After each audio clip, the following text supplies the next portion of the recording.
It's day 247. It's also January 8th, 2020, and we're in Galveston, Texas. You ever wake up in the morning and ask yourself, what am I doing? And more importantly, why? Yeah, me too.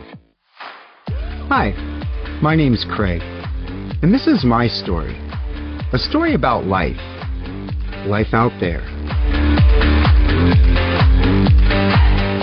For visuals while listening, search Life Out There on your favorite social media platform or use the links in the podcast description.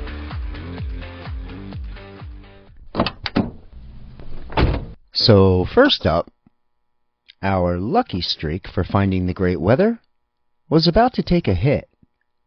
And pulling into Galveston, we didn't even know it. More on that in a bit.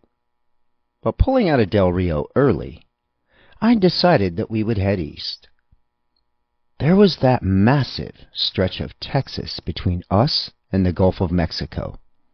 And surely the weather around the Gulf would be awesome. And I'd already read of some boondocking opportunities in the area.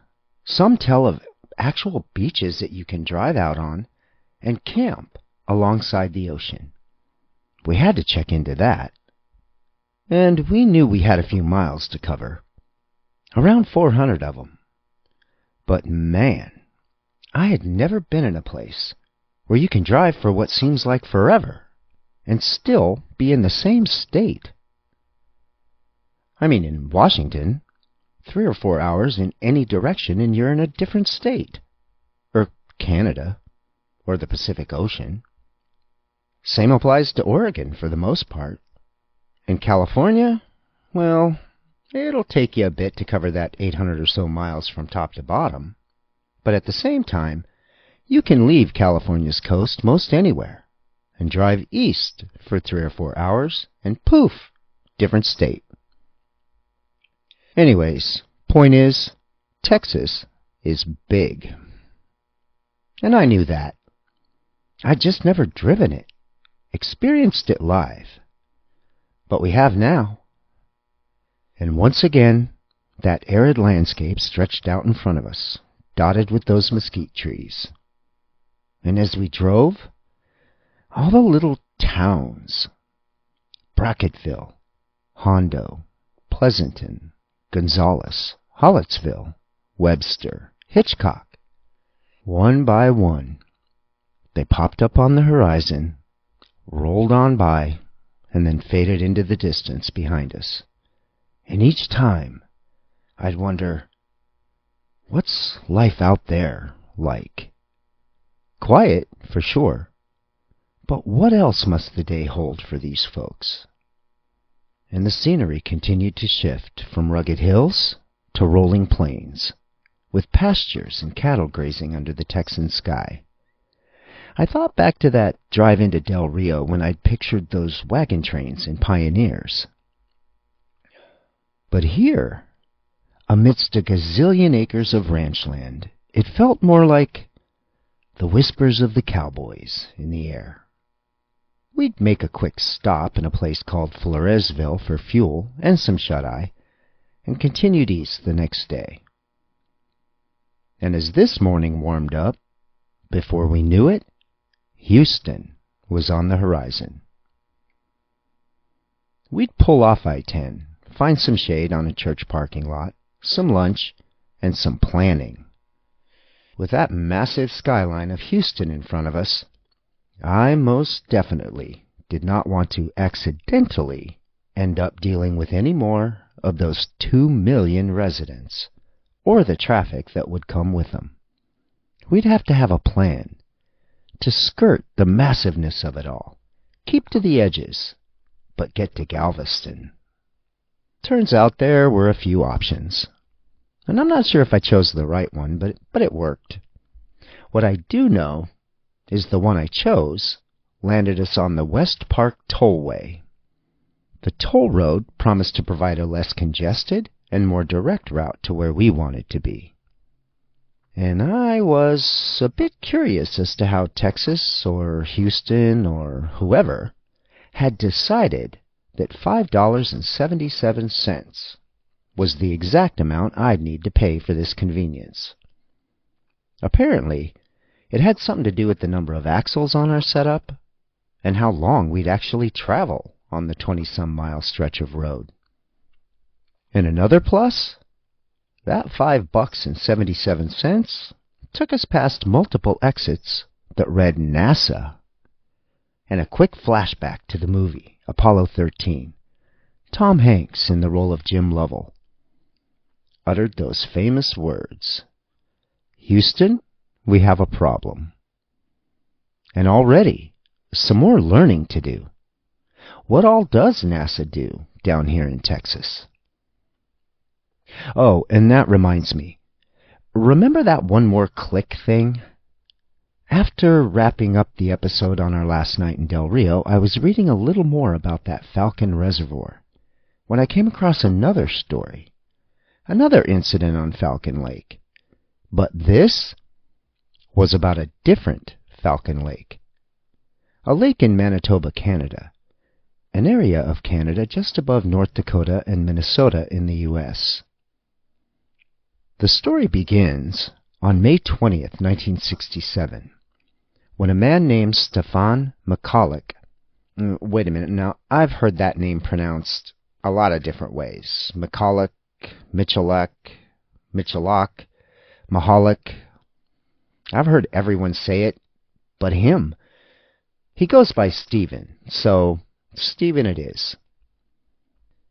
The incident would go on to become the most documented and investigated UFO sighting in the history of North America, even bigger than Roswell. Government agencies in both the U.S. and Canada would investigate. Agencies that included the Royal Canadian Mounted Police, the Canadian Air Force, and even the U.S. Air Force. But for me, this story and the historical facts around it would become a story about much more than an alleged UFO sighting in the Canadian wilderness. I mean, it is documented that well over 1,000 UFO sightings are reported each year in Canada, so Stevens could have simply just been one of those. So why did his story reach such national and international acclaim and interest? I started at the beginning with Stephen. He was a Polish immigrant that found his way from his homeland, a war-battered Poland, after World War II. He'd served honorably in his country's military, and he would migrate with his wife to Canada after the war and attempt to build a new life. He'd begin work as an industrial mechanic in a cement plant, and along the way, Stephen would also take up geology and become an amateur rockhound. One of his favorite pastimes would become exploring the Canadian wilderness, reveling in the beauty of nature and in search of and studying the area's rock formations and mineral deposits.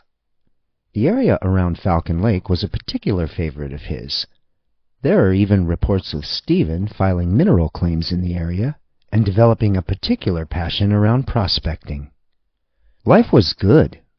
Stephen and his wife had loved their 20 years in their new home, Canada, and they were now also enjoying life with their young son. And then, May 20th, 1967. The plan? Nothing out of the ordinary for Stephen. He had a long weekend in store, so what better way to spend it than exploring his beloved Canadian wilderness, and that favorite, the mountains around Falcon Lake. And I'll let Stephen tell you what unfolded, what happened on that spring day. From an episode of Unsolved Mysteries, Stephen tells of the event that would change his life forever. Looking on the tree, I notice two cigarette-like shape things with the hump in the middle.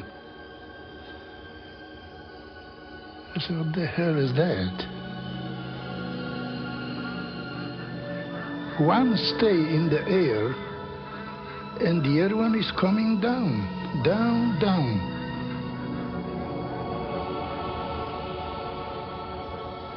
I start looking for marks. I never see anywhere or NASA or something written on it. No, nothing. I didn't see anything on it. But still I was thinking that probably experimenting vehicle from United States. Stephen Michalak says that he made this sketch of the strange craft just after he saw it land. I do remember one description that he gave at the time. He said that the skin of the craft, the outside of the craft, was flawless. There were no Stan Michalak was 10 years old in 1967. No, nothing. It was as though you had milled out of a solid block of steel this disc, this saucer with the dome on top. Stephen Michalak told his son that after a few moments, the door of the craft slowly opened. When the gate opened, there was a giri, giri, giri, giri, giri, kind of shrieky talk like a kids in problem or something. Thinking of USA, I said, okay, Yankee boys. Yankee boy. Seems to me you are in trouble. Yankee boy. You got troubles, I'll help you. When his English received no response, Stephen tried Russian, Ja wam pomogу. then Polish, Ну выходите, пожалуйста. Я помогу вам. Пожалуйста. and finally German. Deutsch? Sprechen Sie Deutsch vielleicht? Kommen Sie heraus, ich werde helfen Ihnen. Bitte. Kommen Sie heraus. Ich werde helfen Ihnen. Stephen says that as he drew nearer the door, the light was so bright he had to snap down the visor on his safety goggles.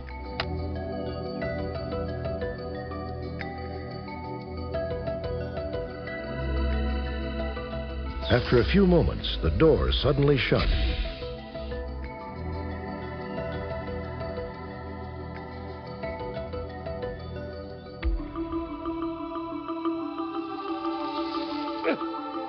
Ах, это сволочь горячая. According to Stephen, the craft rotated counterclockwise, knocking him backwards and setting his shirt on fire.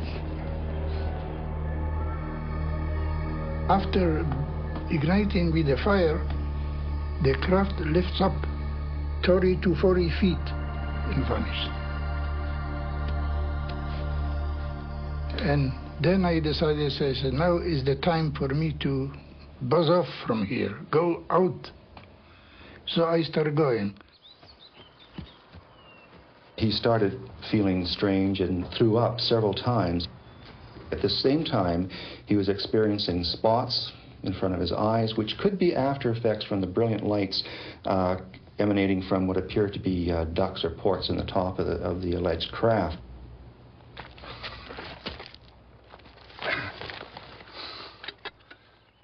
When Stephen checked his compass, trying to find his way southeast to the road, he says the needle went haywire. Disoriented and badly burned, Stephen took his best guess at the direction. 9 hours later, he finally arrived back home in Winnipeg, where his story made local headlines and apparently left doctors baffled. And within days, investigations would converge on the reported site. Countless photos would be taken, measurements, witness statements, soil and rock samples, radiation readings, and voracious media coverage. And here we are, 52 years later. And while in every single report or document read relating to Stephen's sighting, lots of speculation, but no conclusion. And that other thing that this story became about for me. The need for humans to pick a side and then stay there, seemingly unwilling to even consider alternatives once we've made up our mind.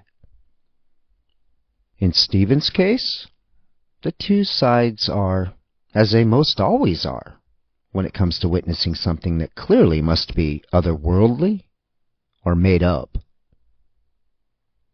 On one side, that rampant speculation, beyond the wildest of imagination. Folks observing the facts as they understood them, and theorizing a series of events that range from very near what Stephen reported, surely an encounter with an alien life form, all the way over to, well, of course, the two crafts Stephen encountered were experimental military craft being tested by the U.S. government, perhaps even in collaboration with the Canadian government. And of course, they'll never talk or lend any credence to Stephen's accounting. A government will never tell its secrets. And on the other side, well, it's a hoax, silly. A made-up series of events. A sight and scene created, evidence planted, and a well-thought-out tall tale to be told. One for the history books. A story to be told in perpetuity. There never seems to be much of a middle ground for us humans. But there is a middle in this story. Stephen and his family. A seemingly simple guy, a hard-working husband and father. A man that would tell his story to the world and then nearly instantly regret it. Stephen would later write that his greatest wish is that he had just kept his mouth shut, told no one of what happened to him. He hated that his young son was bullied in school, taunted by the other preteens, and calling his dad crazy. Stephen hated the relentless pursuit by the media, and he no doubt hated that he would spend the rest of his life battling unexplained medical issues and the reoccurring burn scars, and, no doubt, the emotional scars. Stephen passed away in 1988 at the age of 74. So will he be remembered as the guy that had an incredible, nearly unbelievable experience in the Canadian wilderness in the early spring of 1967? Or a guy that cooked up a story that captivated millions for decades? I'm not sure. But I think we're supposed to pick a side. A bit of Stephen's story, along with some other random thoughts, were quickly cleared from my head as we arrived in Galveston. It felt like a breath of fresh air, salty air, ocean air. The sound of waves and the sun setting over the Gulf was the perfect end to the day's drive. But first up, a couple of lessons around showing up unannounced in Galveston in January. If you're in some 50 feet or so of vehicle, you're going to find yourself in some tricky spots, especially near the water. Galveston, and its 50,000 residents or so, can feel very small neighborhood-like. Narrow two-lane roads take you through the quaint and eclectic communities, but narrow two-lane roads in a 32-foot RV and another 18 feet or so of tow dolly and car behind you can feel pretty cramped. And I'd quickly learn that my first mistake was Googling Walmart. I'd learned in the past several months that Walmart allows overnight RV parking, so the plan was to hit the Walmart, crash there for the night, and pick an RV park the following day for the remainder of our stay. Looked like plenty of RV parks in the area, and since we are here in the off-season, shouldn't be a problem. However, pulling onto the Walmart parking lot, we were immediately met with plenty of signs telling us, "No overnight parking allowed." Apparently, the Walmart rules are different here in Galveston. Next up, well, I asked the nice lady in my phone to call the nearest RV park. And the even nicer lady at the KOA answered, but quickly reported, "Sorry, we're all full up." All right, I thought, gotta get out of this Walmart parking lot. Semis were pulling in and out for loading and unloading, and things were getting cramped. I was quickly understanding why Walmart didn't want space-hogging RVs to camp out here. Oh, and a side note, how many Walmart parking lots have you been on from which you can see the ocean? You can here. And it makes sense, I guess. I mean, we are on an island. So we'd wander around this island for a few minutes. But then I found it. A wide-open parking lot. The parking lot of a restaurant. It was a beautiful spot. A super huge restaurant right on the beach. Even outdoor seating on a massive deck facing the ocean. It looked like a great spot for a restaurant. So why is this one all closed down, I wondered. Clearly, from the looks of the building and the parking lot, there hadn't been any customers around here in a while. But good for us. Way better than spending the night on a Walmart parking lot. We found our spot in a back corner of the lot, leveled up a bit, quick walk with Dougie, and it was time to open the windows, enjoy those ocean breezes, and start reading. And I asked the internet, tell me about Galveston. And after a quick read about what was becoming pretty routine in this part of the country, Native American inhabitants of the area, and the discovery by Spain, but things were shifting a little here. I read of the Karankawa and Akokisa Indian tribes, names of Native American tribes I'd not read before.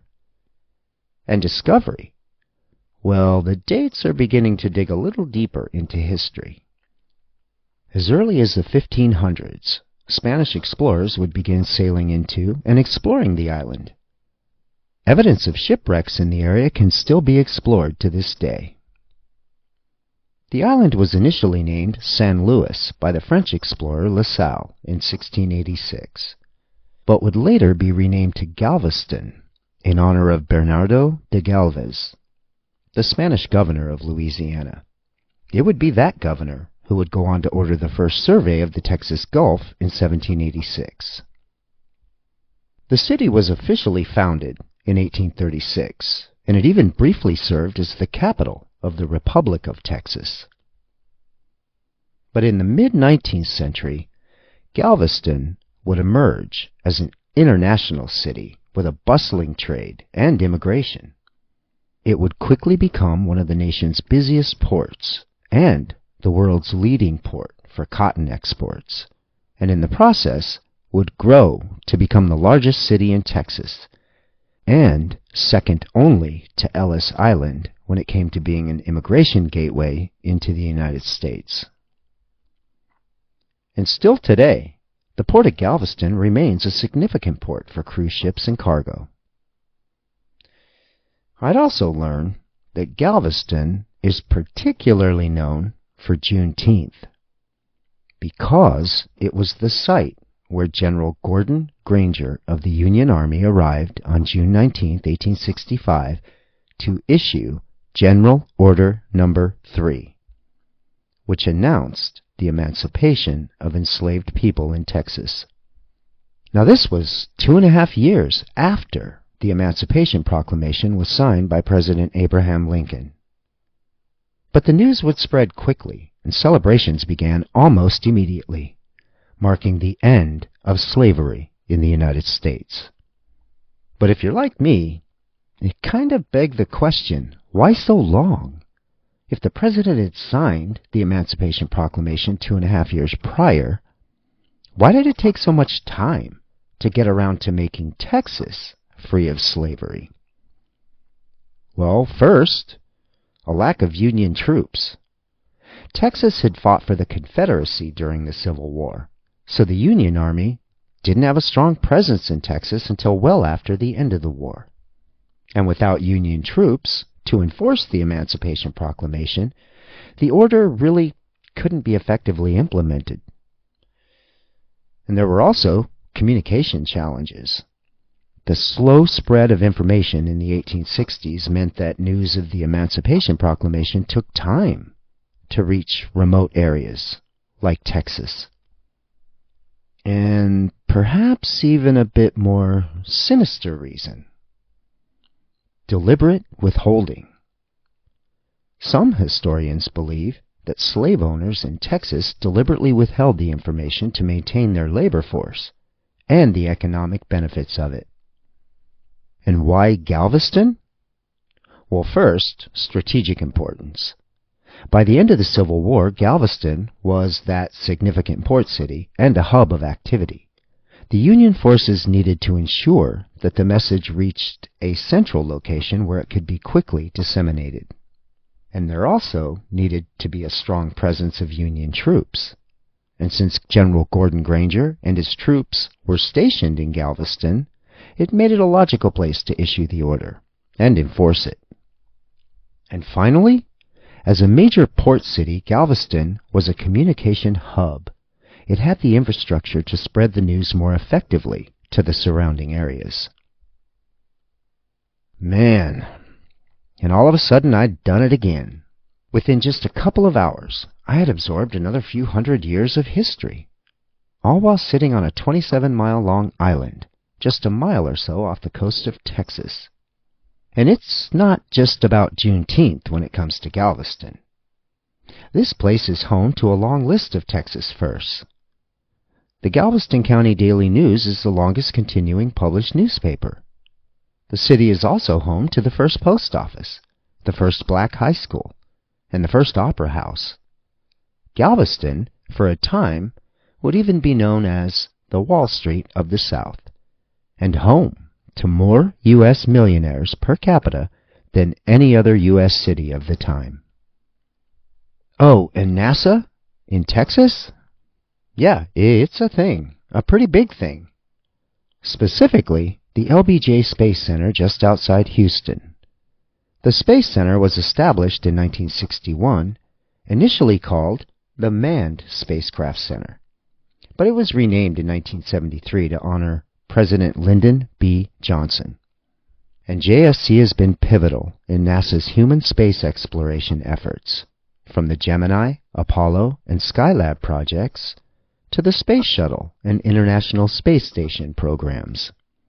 And it's also home to the famous Mission Control Center, which has managed every American human space mission since Gemini 4. And all of this from a facility that spans over 1,600 acres and employs nearly 11,000 people.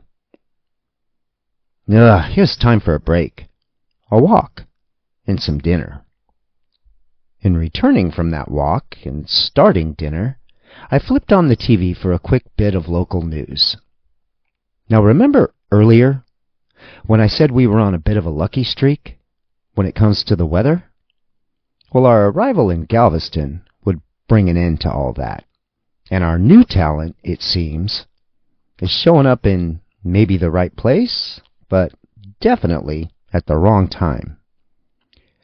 Here's what I caught the end of as I flipped on the TV.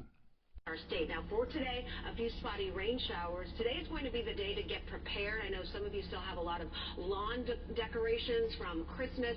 Today's the day that you're going to want to pack that up, because with the strong winds blowing in with the storm system, a lot of those decorations or even trampolines that you may have gotten from Christmas.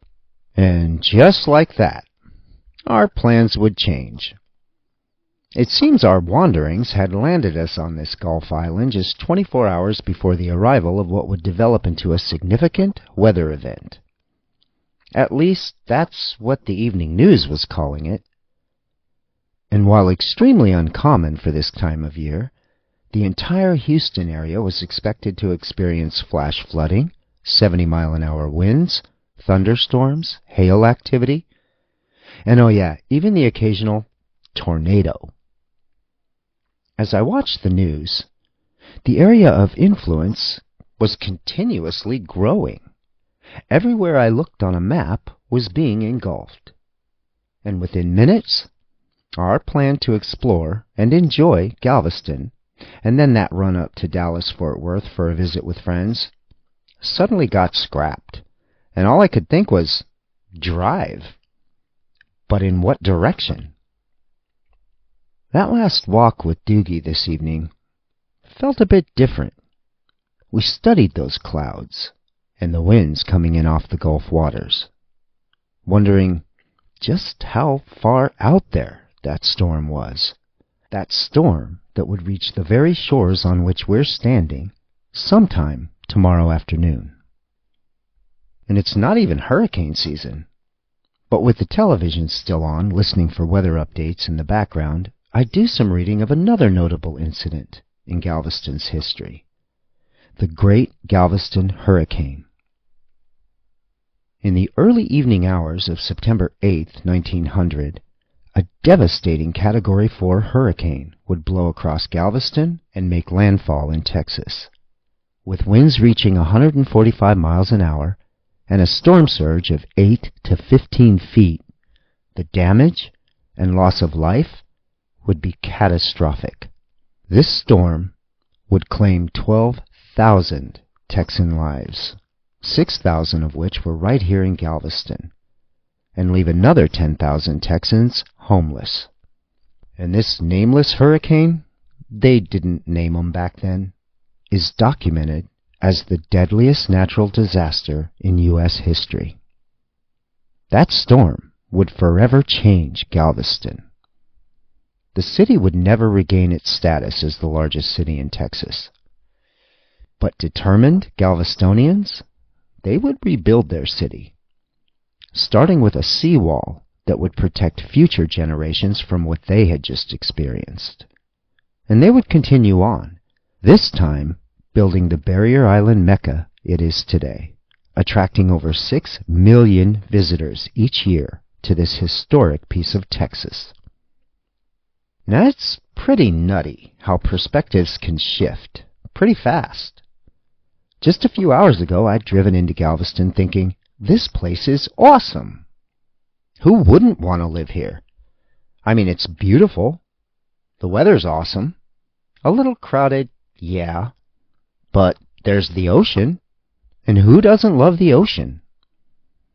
But just a couple hours later, I was introduced to an extreme weather event. That's a term you don't hear much if you live in Washington State. The fact is, I don't think I've ever, in my adult life, lived in a place where an unexpected weather event can kill you. And a little more reading would tell me that Galveston has experienced several significant hurricanes since 1900, and some pretty big ones too, one in 1961 and again in 1983. So, pulling out of town and back across that causeway at around 5 a.m. the following morning, I also had a quick flashback to another random piece of info I'd read the night before, that just some 6,000 years ago, we wouldn't have needed that causeway or a bridge to make this trek, because Galveston wasn't an island. Texas was just bigger, by about the size of, well, Galveston. But around 5,000 years ago, a bunch of geological and oceanic stuff would happen, creating this channel we're crossing, and leaving us Galveston. And at the same time, I kept thinking, the last place you're going to catch us during a significant weather event, 70-mile-an-hour winds and tornadoes, is in a big metal box on an island on a beach. So thankfully, our big metal box is on wheels, and we're out of here. But don't worry, Galveston, we'll be back. And we still think you're pretty dang awesome. We'll just be sure to check the weather before we drop in next time. And for now, it's drive. North, I think, then east, then north again. Not exactly sure. We'll just keep looking over our shoulder at that severe weather event and decide as we go. I was already wondering, what was out there? Where would we sleep tonight? And what are we going to learn there? Turns out, this thing called life comes with a lot of rules. Maybe it's time to break a few. Because you can. No, seriously, you can.